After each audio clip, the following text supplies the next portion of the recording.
کہ سائنس کا کوئی عزت و وقار منفی یا مثبت نہیں ہوتا. سائنس ہوتی ہے. تو ڈاکٹر کو اس طرح نہیں بیہیو کرنا چاہیے جیسے وہ کوئی پیر فقیر ہے، یا جیسے وہ کوئی گرو ہے، یا جیسے وہ بڑا کرنی والا بزرگ ہے.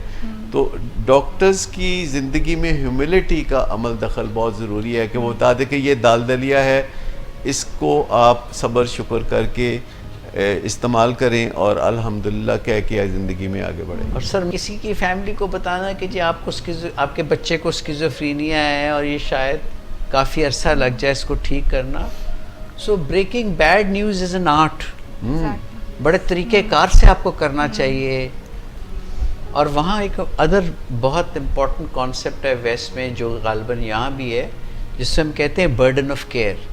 So which essentially means that you look after people who are looking after your patient.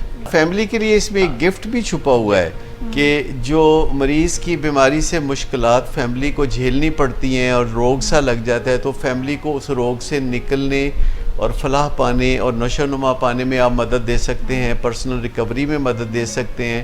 اور چونکہ فیملی بھی وہی جینز کم و بیش شیئر کر رہی ہوتی ہے مریض کے ساتھ، تو پرو ایکٹیولی ان کو ایکٹیو بیماری سے بچانے کا بندوبست بھی کیا جاتا ہے، اور یہ فیملی کے لیے ایک بہت بڑا گفٹ ہے.